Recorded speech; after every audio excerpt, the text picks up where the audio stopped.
Russia's Su-57 in 2025. The stealth fighter, still searching for momentum. In the fierce race for air superiority, Russia's fifth-generation stealth fighter, the Su-57 Felon, continues to capture global attention.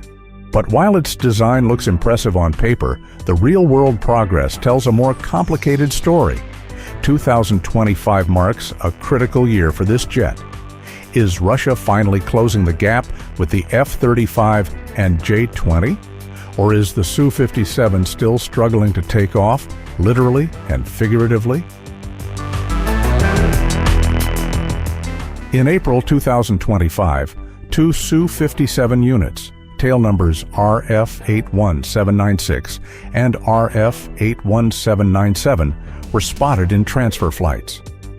While there was no official announcement from the Russian Ministry of Defense, military analysts quickly identified these as newly produced aircraft.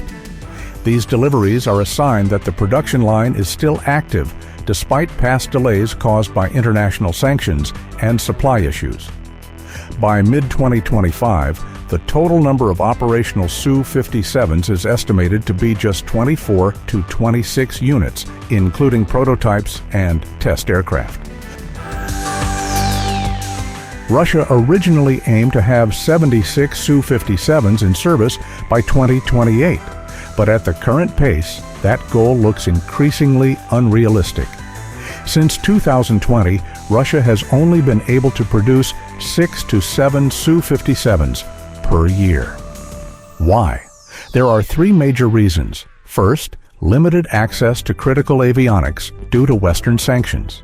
Second, the Kanapo factory in Komsomolsk-on-Amur is operating below full capacity. And third, an unstable supply chain for engines and AESA radar components.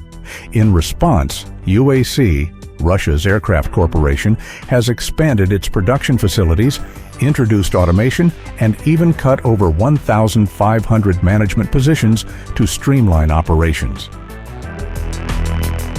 One of the biggest developments in 2025 is the upcoming upgraded variant, the Su-57M, part of Project Megapolis. This version is meant to bring the Su-57 up to speed with its rivals. Key upgrades include a new AL-51F1 engine, also known as Izdelia 30, with true supercruise capability. Next-gen avionics with integrated AI for target tracking and decision-making. A more sensitive AESA radar system called Belka, and the ability to control autonomous drone wingmen like the Okhotnik B. Mass production of the Su-57M is expected to begin in late 2025 or early 2026. Still, skepticism remains, especially with component availability still in question. Yes, the Su-57 has seen some action, but only at a distance. It has been deployed near the Ukrainian border, but used conservatively. Its main role? Long-range missile launches and limited patrols from Russian airspace. A major turning point came in June 2024 when two Su-57s were reportedly damaged by Ukrainian drone strikes at the Akhtubinsk Air Base. Since then, all Su-57s have been stored in hardened, drone-resistant hangars, surrounded by multi-layered air defense systems. It's clear, Russia is doing everything it can to keep its most advanced jets safe, from enemy fire and from falling into foreign hands.